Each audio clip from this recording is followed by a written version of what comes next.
Praise God for a Sunday. Magandang tanghali, magandang hapon sa lahat ng ating Facebook friends and family. Kamusta po kayo? So first and foremost, anong topic natin ngayon? Paano ba tayo nagsisimula ng ating pag-uusap? Sa pagbibigay ng pasalamat sa Diyos. So, ang topic po natin ngayon ay related doon kasi ang topic po natin, love or loving God and nation building. So, itignan po natin yung intimate connection ng building our nation, fixing our systems, yung kung paano magkaroon ng maayos na pamumuhay ang ating mga kababayan sa pag-ibig sa Panginoon. So, I thank God for you, ang ating audience dito, ang ating mga kapatid, ang technology na ngayon pwede akong dumiretso sa inyo through the mga cellphone at mga gadgets nyo na walang filters at walang editing. Pa-shout out, sabi ni Justin Flowerson, yan, Christine Manuel Erardo from Qatar. Yon, assalamualaikum mga kapatid natin who are in the Middle East, mga nasa Mindanao, dito sa Taguig, marami tayong kababayan na Muslim din. Brother Robin Padilla, shout out din sa iyo. Sa Hong Kong naman, si Ann Matike, yeah, Isabel Peruda, happy Sunday. Ekhang Eskak. Yeah, Sherry Baya. So yun ang siya sa ito kapit bayan lang namin si Connie Moleta, taga Pasig. Roger Season, thumbs up din sa iyo. So let's start there, no?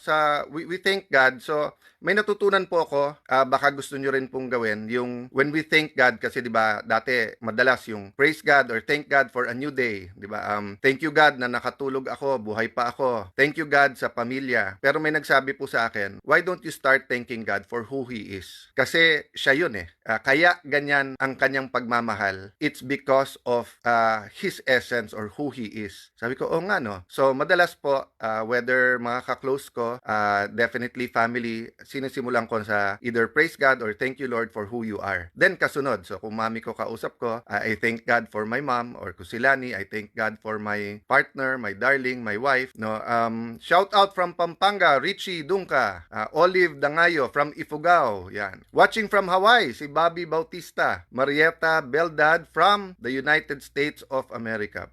Parang nag-flicker yung Facebook natin. I hope maganda yung connection, minsan nakalagay slow. Elmi Katipay from Hong Kong. Ayan. Thank you, Merlin Kim. Camilo Bailon, coming from Zamboanga del Norte. So, mabuhay mga taga Mindanao. Maayong hapon sa kaninyong tanan. So, guys, sabi po sa Bible, love God above everything and everyone with all your heart, spirit, and mind. Tapos, pangalawa, love others as you love yourself. So, you have to love yourself, ha? Kasi, ang hangganan mo ng pagmamahal sa iba ay hangganan lang ng pagmamahal mo sa sarili mo. Pero, dapat Diyos ang mas mahal mo. So, hindi yan ang topic natin ngayon, pero napaka-importanteng part yon, di ba? So for example, if I'm mad at myself, for whatever reason, tinatamad, dapat naging bold ako, hindi ako naging bold, dapat nagrepent ako, hindi ako nagrepent, masama araw ko, imbis na mabait ako dun sa mga tinuturi kong mga anak ko, mga pamangking ko, medyo nagsungit ako. So when I'm mad at myself, makikita mo, I seem to be mad at others. So that's why when you really don't love yourself, may hangganan din. So if I only love myself 75%, ang mangyayari nun, I can only love others 75%. Now, masama ba to love yourself 100%? No, basta't you love God much more than that, 1,000, 2,000, or to infinity. So, anong kilalaman po nito sa loving your nation? Kasi sabi po ng Biblia, kung hindi mo mahal ang iyong kapwa, hindi mo rin mahal ang Diyos. At paano ba namumuhay ang iyong kapwa? Sa isang community or village, sa isang homeowners association, sa isang barangay, sa isang municipality or city, sa isang probinsya o region, sa isang bansa. So, ang punto po ay meron pong nation building talaga eh, 'di ba? So kung makikita niyo po sa Biblia, maraming pagkakataon ang sinasabi po ay ang nation. Yan. So Lailani Amatiaga from Parang Maguindanao. God bless you. June Cañero, hello. Mesh TV. Ayan ulit ang Mesh TV. Joel Babatid watching from Sydney. Tapos sabi ni Marietta Beltad, praying for you. Thank you po. Prayers are so important. Faith move mountains and prayers are effective. Okay, so idudugtong ko lang ha. So if you love your nation, you have to be updated. So tomorrow may SONA. Dun sa mga pro-Marcos, walang problema. Manood po tayo kasi pro-Marcos kayo. Dun sa anti-Marcos, manood pa rin po tayo. Bakit? Kasi siya po ang ating Pangulo. Isa lang ating Pangulo. Pangulo. State of the nation, ibig sabihin po, ano kalagayan ng ating bansa. Kailangan parati po may starting point tayo, di ba? So pag sinabi ko sa inyo na, kanina po sa isang chat group lang namin, pinost nila ni, hindi ko pa natatanong sa kanya sinong gumawa, pero napakagandang analysis tungkol sa Pax Silica. At ito po ay yung gagawin po sa Clark. At ito ano po, wala niyang sinabi kung pro or con, basta't nilagay niya lang lahat. So ang starting point is to know, and then knowledge, tapos wisdom and understanding. Or yung iba, knowledge, tapos understanding, wisdom. Ang point, hindi mo pwedeng sabihin mahal mo yung barangay, pero wala kang alam sa barangay mo. Mahal mo homeowners association, pero hindi mo alam sino kapitbahay, sinong pangulo nun, ano yung issues, di ba? Hindi mo pwedeng sabihin mahal mo yung alma mater mo, pero hindi mo sinusundan yung nangyayari sa iyong school. So ganun din sa ating bayan. It is frustrating. And it can get frustrating, but we cannot give up. Alam nyo po, pag kumakanta tayo ng Lupang Hinirang, yung ating national anthem, nakita nyo yung dulo, di ba? Yung sinasabi natin na handa tayong mamatay para sa ating bansa. I've been reflecting on that kasi since May 11, when we took over, alam kong I could face, aminin ko na sa inyo po, I think I said this na naman before, but my friends knows this. Kasi nung kinonsult ko muna ang ilang taong close sa akin at kasama po ang dating Senate President Chis Escudero, I really told them that I know na pwedeng ang kasunod nito kaso, yung kuyog, ano yung expected yon kasi sa Senate naman, most of the time naman nagkaka-debate kami pero may sanity, no? Ibig sabihin, hindi patayan yung objective o kulungan. But that's another matter. Ang point ko, I know kukuyugin, I expected kulungan na pwedeng umabot sa I expected kaso na pwedeng umabot sa kulong because nga may threat na at that time na ikulong si Senator Jinggoy, si Senator Joel at si Senator Chis. So, sino naman kami ni Senator Marcoleta na para hindi isunod, 'di ba? May kaso na rin against the Villars and then because napaka-idealistic at napaka-articulate ng anak ni Senator Loren Legarda, si Leandro. So, I knew there are threats against everyone. Thank you, Dingle Marie. Mateo 6:33. Sige, puntahan ko mamaya. Seek first His kingdom and righteousness and everything shall be added upon to us.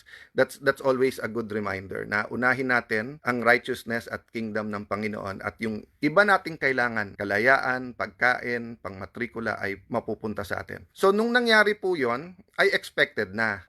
Minsan lumalamig, minsan nag-heat up. Hindi ko po na-expect yung barilan nung May 13 dun po sa Senate. So, nung nangyari yon, tapos nung nakita ko yung reaction ng gobyerno, lalo ng NBI na para bang wala lang, they had to do it, parang hindi Senado yon, I realized na assassination or aksidente, patayan na aksidente could be there, di ba? That's why pagka mas sane o nakapagkwentuhan na ako sa ibang mga senador na nasa majority, tinatanong ko rin sila, kung mga anak nyo nandun, kung asawa nyo nandun, ano mararamdaman ninyo? Nagpuputukan, nakakulong kayo sa nakita mo, mga media, kaibigan natin yung mga yan, kasama natin araw-araw, mga staff natin, nandyan. Yung mga police, marines, na-assign lang sa atin. No? But the point I want to make today is not na ibalikan yon, but the point I want to make is that may cost ang lahat. Following Christ, may cost po yan. Speaking for the truth, may cost po yan. Kung taga-Clark ka, kung pro o anti ka, dun sa Pax Silica, kahit hindi ka taga-Clark, kahit hindi ka taga-Pampanga at Tarlac, may cost po ang pumanig o lumaban, di ba? Siyempre, usually kapag ka-criminal syndicate, pagkakampi ka, yung marami kang reward. Pero yung cost nun is eventually crime does not pay. Ang problema, pag sa start, ikaw ang lumalaban, usually binabalik sa iyo yung investigasyon or inuusig ka rin because ayaw din nilang mabuko. No? I'm talking in general, wala akong tinutukoy na eksakto. We have to look at the general theory so that we can see how it's applied to our country. What's my point? May cost po. So, yung kasuhan ka, yung imbestigahan ka, yung unahin ka, yung wala ka sa radar, biglang ikaw na sa gitna, kasama sa cost yun. So, wag po nating kakantahin ang ating pambansang awitin o ang Lupang Hinirang at sabihin ang mamatay ng dahil sa iyo kung hindi tayo willing na magsakripisyo. But actually, ang hinihingi naman ng ating bansa, extreme na yun yung mamatay na dahil sa iyo because that is in extreme situations. For example, ang ating Coast Guard at military, ang ating mga police, they live that daily, yung mamatay ng dahil sa iyo. But for ordinary citizens, yung sumunod lang tayo sa batas, 'di ba? Yung price we pay if we criticize, 'di ba? So babalik lang po ako doon sa SONA tomorrow. Turn naman po ng opposition magkontra SONA sa Tuesday. So after the SONA tomorrow, send comments. I'll try to have a short vlog para kung anong gusto nyo isama sa kontra SONA. But give me your honest assessment. Don't look at the messenger, look at the message. So don't look at President, if we look at President Marcos, yung mga yung mga Marcos na rin or Marcos pa rin, magiging positive. Yung mga ayaw sa kanya, negative. Let's look at his message tomorrow. And saan nag-agree at saan hindi nag-agree. Ano sabi ni, may nakita ko doon tungkol sa mustache. Maris, ayan. Marie Chris Fahilan from Batangas City, Eloisa Yu, Archie Gumalo, Nestor Asconda, Cyrus Manipol, Sidra Rasvier, BC Dohora, ang ingay. Maingay dyan, maingay dito, maingay ba to? So, Renato Acuna, dak ka ng dak. Okay. So guys, community tong Facebook natin, everyone's welcome. If you don't like what we're talking about, you can tune out unless you're may kontrata or you're paid to watch and comment. But otherwise, but kung yung comment nyo kahit negative, basta't constructive, bakit po hindi? Kasi wala namang perfecto, di ba? Danica Lee, Darlene Serrano, hindi po ako nagpapatay ng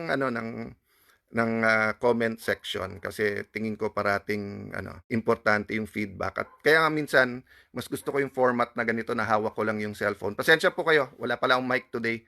Yung mga ibang purist o mga kababayan natin na minsan nakikinig kahit maingay, halimbawa na sa mga bus o jeep, mas maganda talagang may mic. Reminder to myself. So, I have to take out my pamangkins, mga anak ko na sila, mag-late lunch. Tapos, request nila SNR o Landers para yung mga snacks nila for the week, di ba? So, hopefully, makasunod sila ni June Prado. Maayong hapon, brother, watching from Las Piñas. Ayan po. Prayers po. Lynn Garcia, God bless you. Mingay. So, God bless you, everyone. Time with the family. Alam ko maraming sa ating mga kababayan nakatutok pa rin ng work kahit Sunday. Ayan, kung hindi makapunta physically sa church, online, kung ano man ang religion natin, anong edad, Luzon, Visayas, Mindanao, nasa abroad, please po, magkaisa din tayo basta't ikabubuti ng ating bayan. Sabi nung isa, under attack, tapos thumbs down. Kayo na po humusga. Kaya nga, di ba, minsan, tell all. Sinasabi ko talaga sa inyo lahat ng background story, pero hindi ko naman kailangan parating sabihin. Minsan, chill lang. Because ganun talaga po ang buhay eh. You have to live it a day at a time. You have to wait. Sometimes po, ikaw yung nag-accuse. Minsan, ikaw yung na-accuse. Ang importante po, siguro yun ang iwanan ko sa inyo. Ano difference po na labanan natin ang corruption at labanan natin ang culture of corruption? So let's see, before the SONA bukas, kung may time, yan ang pag-usapan natin, ha?